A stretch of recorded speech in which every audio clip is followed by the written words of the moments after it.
Open your ears and lube up your butthole. It's time for the What Do We Call It podcast. Now, here's your host.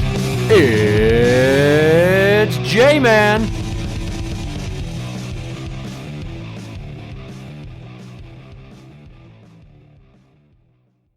Welcome to the What Do We Call It podcast. I'm Jmann. This is Steiny. Hello! My son has a new nickname. It's Piss Boy. Did you come up with this nickname, or does he call himself this? It'd be funny if he called himself that, Right, but no, yeah. I came up with it, and his okay. mother is none too thrilled that I did so. Okay, yeah. Okay, so here's the thing. In the span of one weekend, all right, the first day he wakes up, he's like, Daddy, I peed. So I woke up to him, and I felt on his pants. It's a little wet. Sure. He had a pull-up on instead of a diaper to sleep in. Oh. That was his choice. I was for diaper. I also think that he had it kind of pointed up. He might have pissed when he woke up with that morning wood. Yep. Oh, yeah, guaranteed. I'm not saying I check his dick when he wakes up, but I assume that like his dick is like my dick, and when you wake up, all guys have a boner. Yeah, it's pretty common. I remember my boy when he was younger, his mom would get kind of freaked out when she'd be changing his diaper. And he'd get a boner? Yeah, or he'd have one. When she opened it up, already going. Well, it just kind of like even a breeze could get that thing to go when you're a kid. Oh, God, yeah. It had a mind of its own. Well, obviously, they're not controlling it Right. at that age. Right. But back to the piss. So anyways, I had to launder some blankets. He didn't piss on the whole thing. He only got it on his clothes some and like the sheet. Mm-hmm. So that was Saturday morning. Sunday morning. He got up. He went to the bathroom apparently because I asked him. I'm like, okay. I ran to the store to get some groceries. I came home. I am putting them away. My feet are cold, so I don't necessarily notice anything. I go into the bathroom because I walk by it and it smells like piss. But I look and there's no piss. So then I go finish putting the groceries away. I take off my socks because my feet had sweated some in my shoes. Oh, and I go back in the bathroom.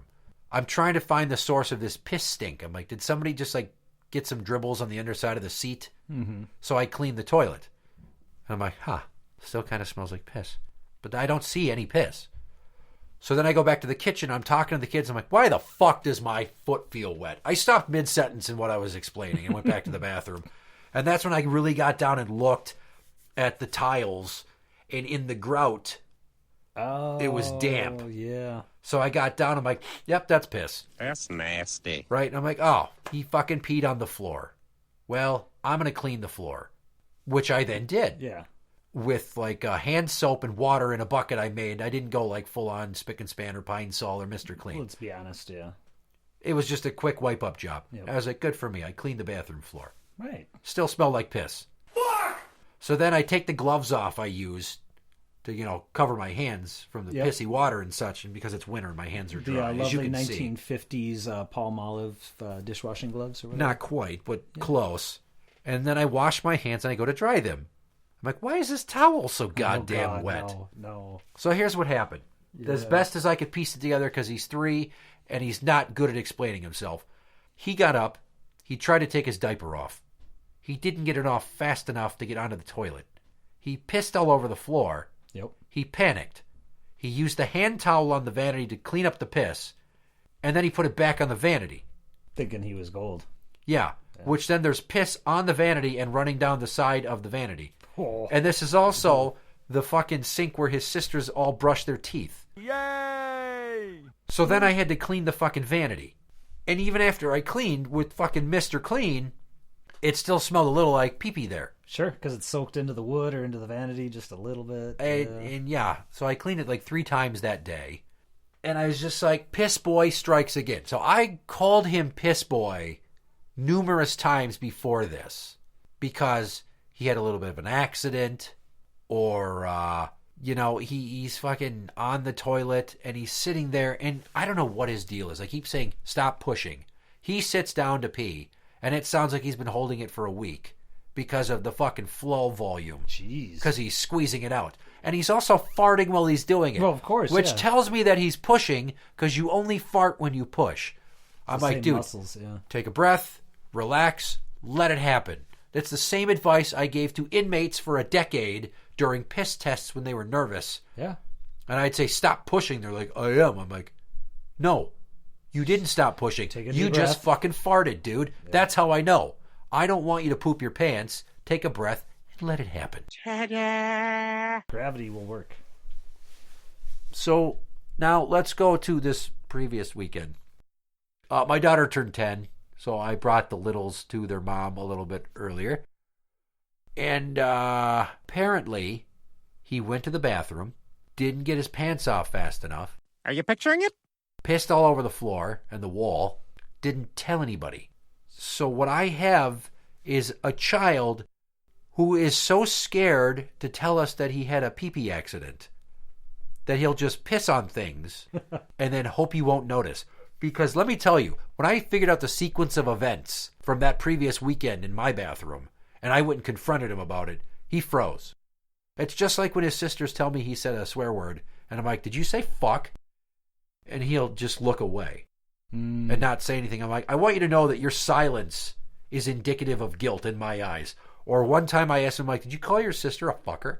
He's like, I don't want to talk about this. I'm like, Avoid the subject. What Well the fuck? done. You don't get out of it. And that's how he sounds, too. That's his exact tonation. I don't want to talk about this.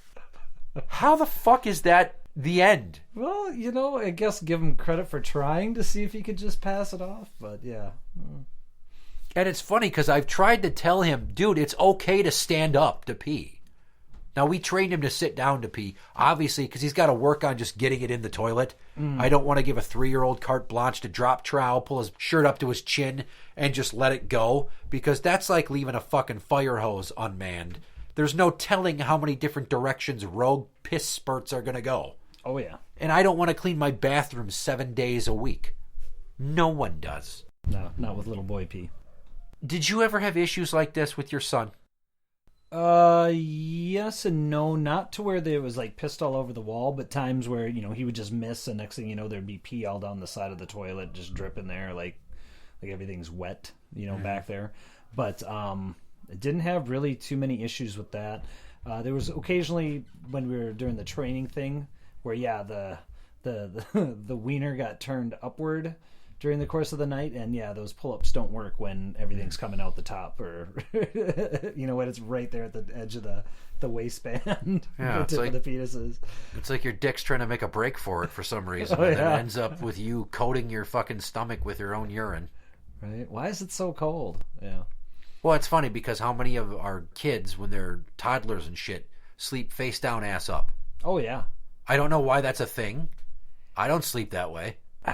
It has to do something with the fetal position, but why you would be on your face and knees like that, I don't know. Not like on your side in the fetal position? Yeah, I don't know.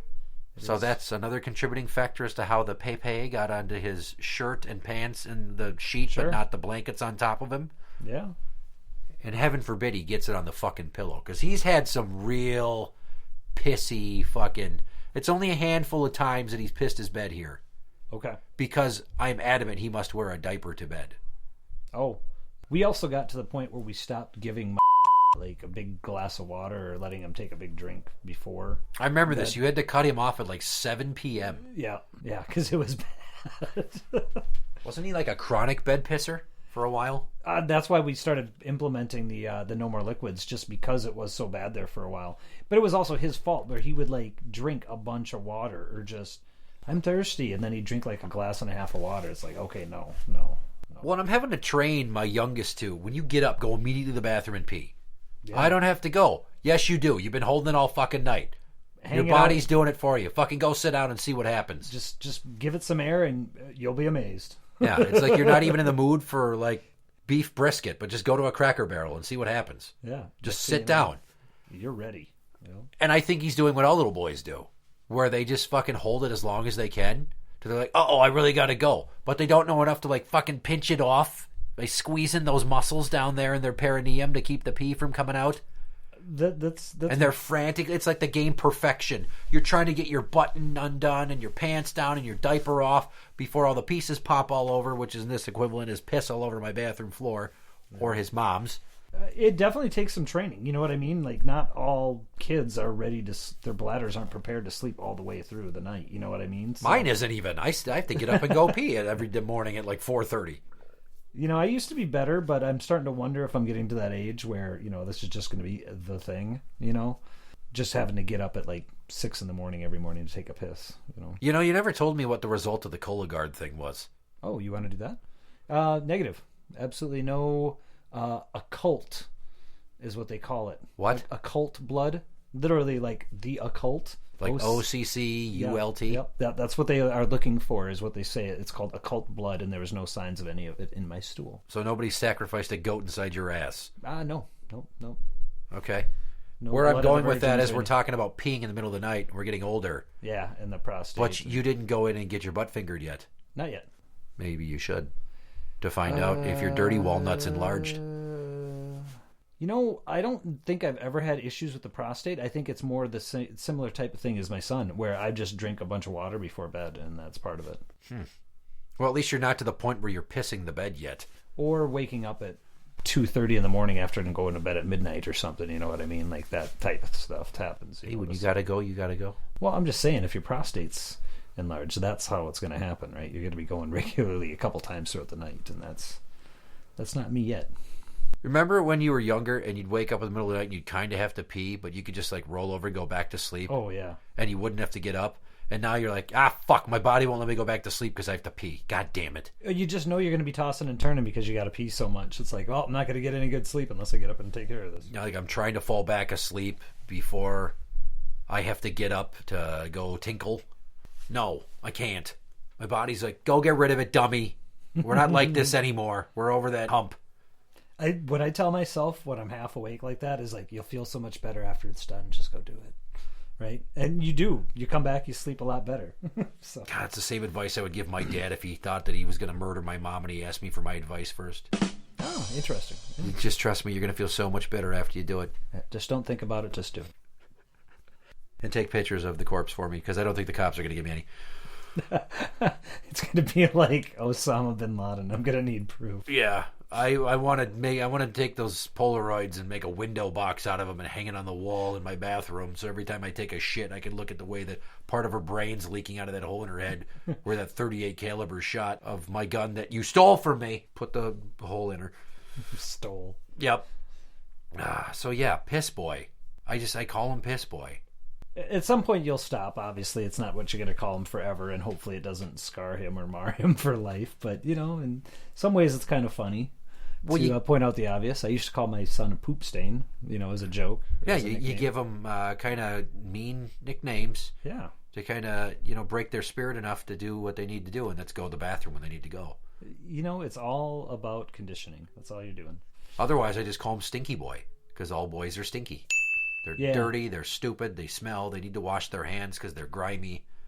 They somehow got pizza sauce up their nose while eating, and they skid-marked underwear. Don't go to the bathroom as soon as they get up because they want to watch Paw Patrol, and then Daddy comes in and he steps in piddle. Oh, bitch. I don't know if you remember this, but as a kid I used to do this thing where, like you said, you're playing, you're doing something, you don't, you gotta pee, you're holding it, you're taking a shit, you're like, or you gotta take a shit, you're like doing this weird stance where you're trying to pinch it off so then you can play more. Man, I used to do all that stuff, so every time I would have to go to the bathroom, it would be like it's an emergency. Off. Yeah. So, I mean, I do remember those days. It is about priorities on a little boy and just wanting to do everything else but having to be burdened with going to the bathroom. But, some of my most infamous stories involving shit are because I didn't want to stop watching Double Dare and I couldn't hold it anymore. I didn't want to stop playing Super Mario Brothers 3 and I diarrheaed in my pants. Yep, there you go. See? And then I didn't want to go clean up right away because I was in the middle of the game, so I just sat there. Then I ended up diarrheaing in my pants a second time. And then I was like, well, I've already shit my pants twice, so I just shit them a third time. And then I went to the bathroom and I went, oh. Oh, no. Pants and underwear aren't meant to hold all that, are they? And then I asked my dad, I'm like, well, did you rinse out my underwear? He's like, no, I threw them away. There was so much poop in them. Even after you shook all the poop into the toilet, there was just so much poop. Which, again, like the time when I was 5 and I ended up stepping in poop in our backyard because it was my poop. I was on the swing set. I tried to hold it too long. It was your own poop. And then I was like, oh, I'm not going to make it into the house. And then I was like, I'm going to take a poop back here. And then I pooped next to the shed. And then I wiped my butt with leaves. And then I went into the house, and then I came back to see my poop, and then I couldn't find it. Oh, no. because I misjudged how far behind the shed I had gone poop. Yeah. And then I went into the garage, talked to my dad. He's like, what smells like shit? And I was in my good church shoes, too. Oh, even better. And I stepped in my own poop. So all of those stories combined, right? Yeah. You know what I do at work? I've talked about this. I will hold my shit till I can't hold it anymore, to the point where it's almost painful. And then I will drive to the bathroom, run in, sit down, take a 5-minute shit in about 3 seconds, and then wipe and be back to work within 2 minutes. It's a terrible way to go about voiding your bowels because it can damage your body. But even when I was a social worker, I'd sit in my cubicle and I'd fucking do the pee-pee dance at my desk because I'm on the phone with a client. Yeah. And then the conversation would end. I'd almost be to the point where I was pissing into a water bottle under my fucking desk in my cubicle. And I'd go to the bathroom, and then I'd be like, oh. See? But now you've been conditioned to hold it for a long time. Your son just needs to be conditioned. Yeah, but it's not like as we get older, we get any better at aim or holding it. Because when I was a social worker, I worked on the 3rd floor of a building, and there was only 6 dudes on that floor. So when I went into the bathroom to take a shit one day, and there was piss everywhere, and there was only one stall to go poop, I wasn't going to make it downstairs to the other bathroom on the all-female floor. No. I had to clean up, and then I had to go poopies. Ugh, that's the worst. And then I had to have the maintenance guy put an email out saying that he had to clean up some urine so that I didn't have to be the aggressor. And I'm just like, one of y'all needs to learn to fucking go in the goddamn urinal. It's right there. I don't care if you're fucking gun shy. Think of how much piss there was. It was all over the seat and on the floor underneath the bowl. How did you get that much piss all over everything? It was like that time in Menards in the stall where there was literally diarrhea and shit just dripping off the walls. It's like, you had to do this on purpose. You had to do, like, there's no way you accidentally did this, right? I mean, that was a purpose. And just like that guy, whoever it was pissing all over, there's a purpose there. Somebody meant to do that. Like in the movie About Schmidt. Did you see that? Gosh, his wife dies forever. Yeah, and she told him to sit down. He stands there and he just starts going in circles and pissing everywhere and not giving a fuck because she's dead. Yeah, yeah. That plus the imagery of the diarrhea explosion in the stall you just brought up, which most people might be upset by that, but that actually made my day. Yeah, the image of just a diarrhea explosion. Yeah. Oh my god, it's like a bomb went off, like a diarrhea. That's my purview right there. A water balloon of diarrhea? How would you even get the diarrhea in the balloon? Isn't that amazing? But you could visualize it, right? I visualize somebody with one of those like plastic things that you put a balloon over where you blow it up so that the hole stays open. But they put it up to their asshole and they have to diarrhea right into it. But there's going to be diarrhea all over their hand and the outside of the balloon. And that isn't it too slippery to tie it off? Because like, how does this go? Do they try to do it anyway and it slips off their hand and then sprays diarrhea everywhere? You know what? I don't know, but it literally looked like somebody either did that or they took like a full-on adult diaper that was full of it and just winged it in there. Like, I don't know how somebody did that without getting it on themselves too. There was just no way. That story creates more questions for me than answers. And it shouldn't, but that's how my mind works. I want to know what happened. Even reliving it, it relives those questions I have too. Like how? Why? Interact with the show on Twitter at What Do We Call It? That is at What Do We Call It? You can find us on Facebook at facebook.com/group/What Do We Call It podcast show. For the What Do We Call It podcast, I'm Jmann. This is Steiny. And that's the end.